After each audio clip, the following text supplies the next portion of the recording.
Oban, 14 anos. Bora provar?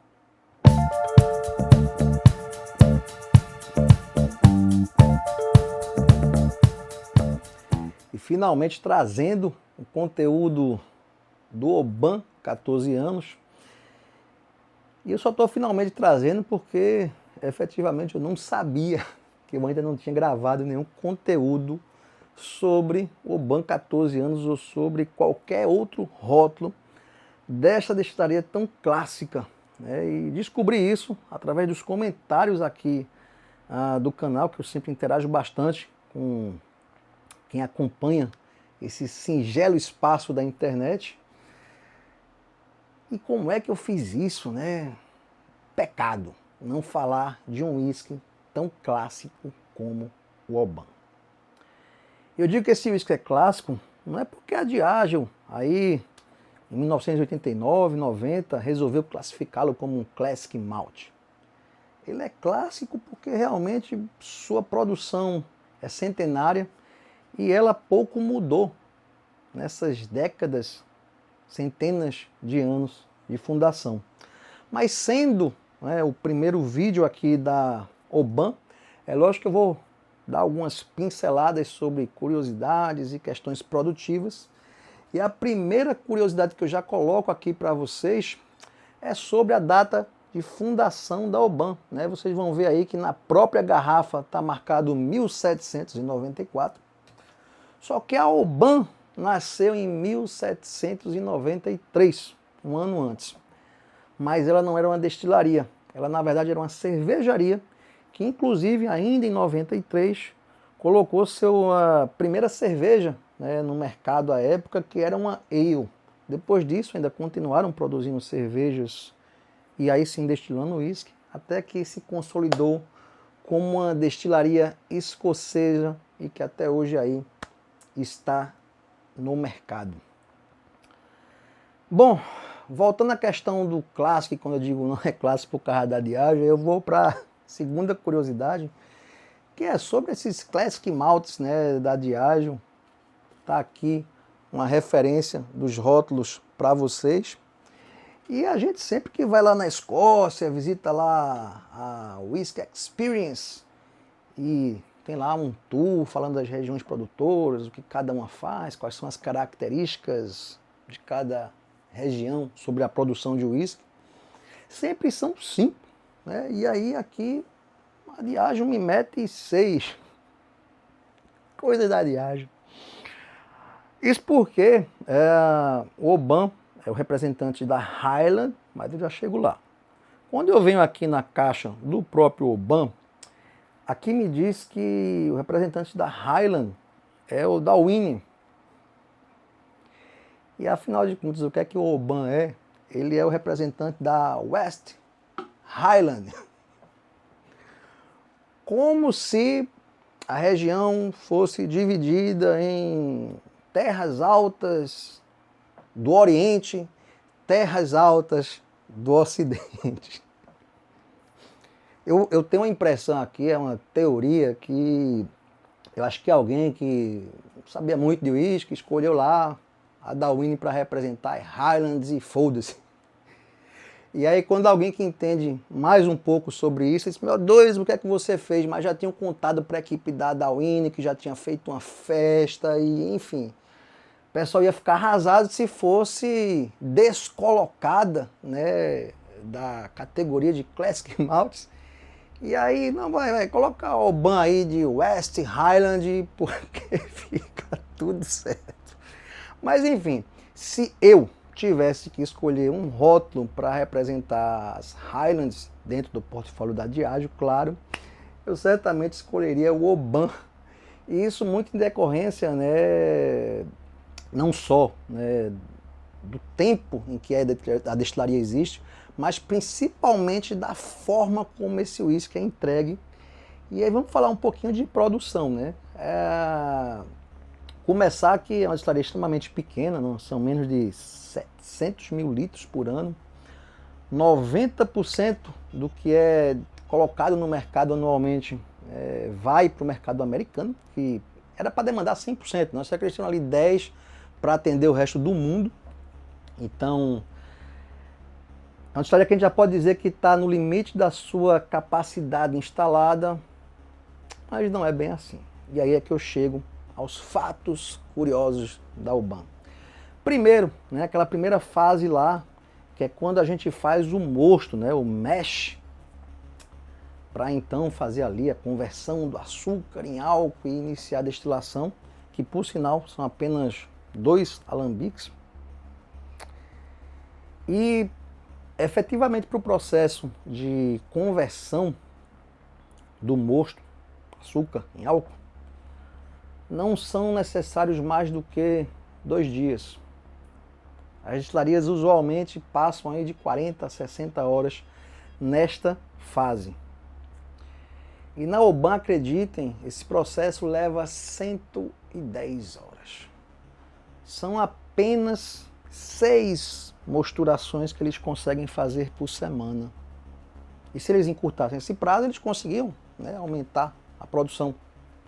Por que é que não fazem? Será que lá na UBAN o tempo é mais frio, tudo fica mais lento? O fermento lá fica com preguiça? Não é nada disso. A conversão por lá, né, simples, do açúcar em álcool, leva também essas 48 horas em média, né? Estou falando aí de 2 dias. Só que depois desse processo, outros processos biológicos continuam acontecendo dentro do mosto. E é aí que começa uma fase em que as colônias bacterianas começam a se expandir. E isso não necessariamente é ruim, principalmente quando a gente fala de uísque. Isso porque o resultado dessa proliferação bacteriana é a criação de novos ésteres, óleos e outros compostos que não estão presentes no mosto de 48 horas. Tanto que, sabidamente, né, o mercado produtivo, né, estou falando aí nível industrial, sabe que new makes produzidos a partir de mostos de curta duração, curta média duração, vão ter ali aromas, né, que se assemelham a frutos secos. Eles gostam muito de mencionar nozes e amêndoas, quando whiskies, né, new makes, oriundos de fermentações de longa duração, costumam apresentar aromas amanteigados, frutados, lembram também coco. Ou seja, existe um resultado diferente no produto. E por que todo mundo não faz? Primeiro, por uma questão de entrega de aromas e sabores, ou seja, o perfil do seu produto, né? Não é todo mundo que quer ter um uísque frutado, por exemplo. E segundo, por questão de eficiência produtiva. Se eu consigo fazer em 2 dias, porque eu vou fazer em 5. Mas o Alban, assim, são 5 dias. E as nuances da produção do Alban não acabam por aí. Depois de 5 dias mosturando, esse produto final vai para a destilação no wash still, né? Para a gente ter ali os low wines. E também eles usam a temperatura menor do que a média, do que a indústria escocesa usa de aquecimento nos alambiques. Para quê? Para que o líquido permaneça em maior contato com o cobre. Continua, que eu vou seguir ainda lá. E isso também acarreta que a gente vai ter, isso são nas 2 fases, tá? Na primeira e na segunda destilação, temperaturas mais brandas de aquecimento dos alambiques. Cada vez mais vai lá, começa o processo, né, da destilação, formação dos vapores alcoólicos.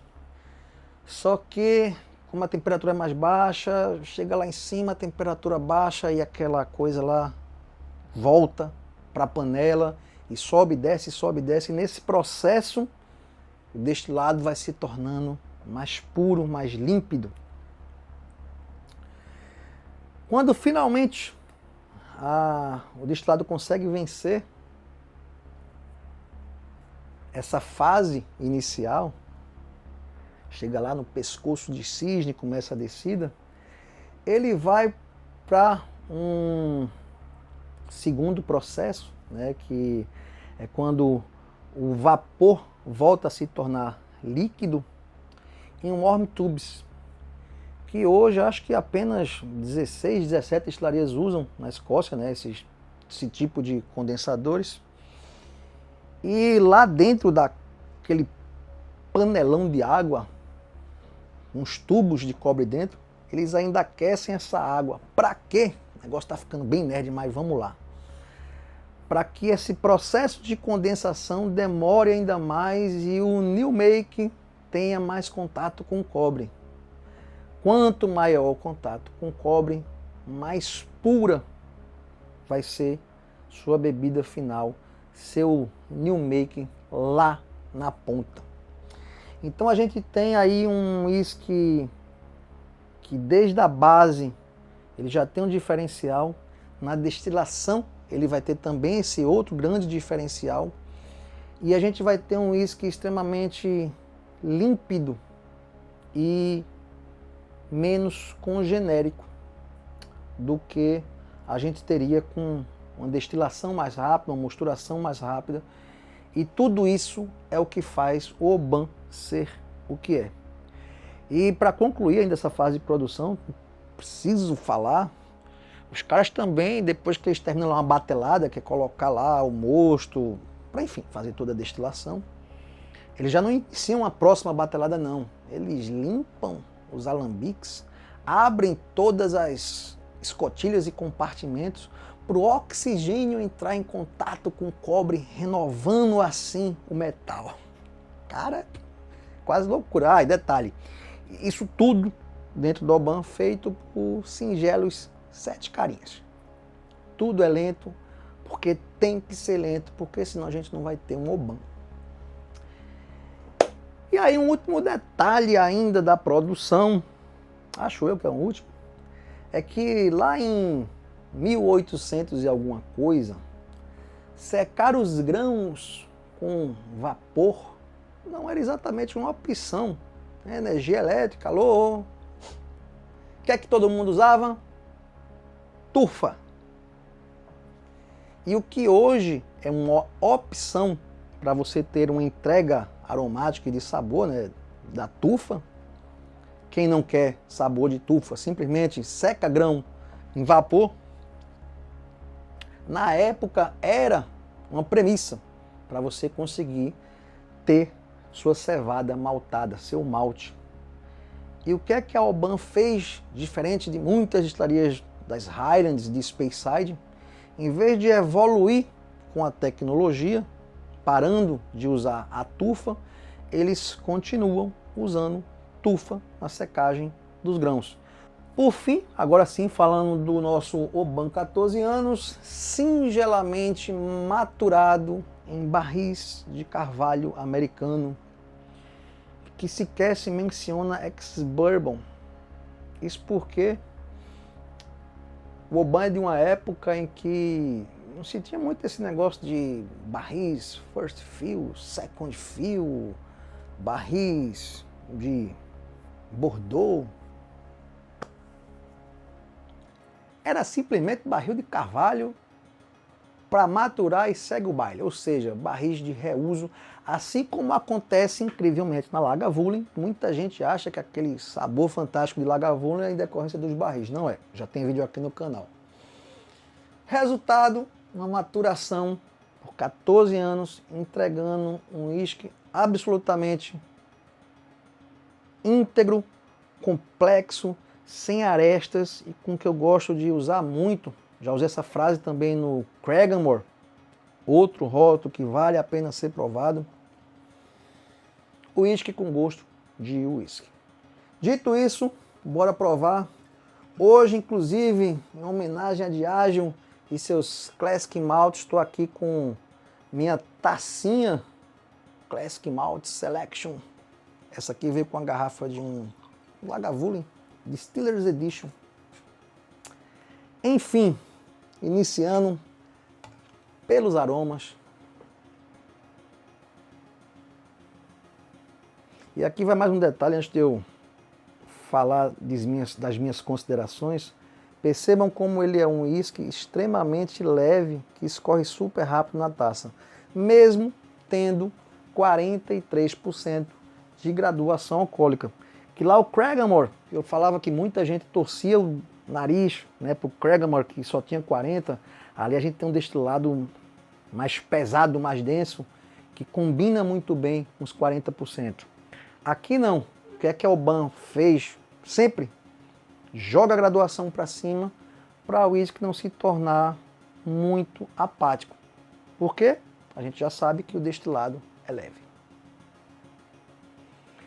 Bom, de cara, de fato, um uísque frutado, frutas amarelas gritando aqui. Para mim, a principal é uma perinha verde, banana, uma balinha de coco. Algo que lembra também aí uma balinha de caramelo, bem aromático. As frutas amarelas aqui estão em abundância. Bora provar?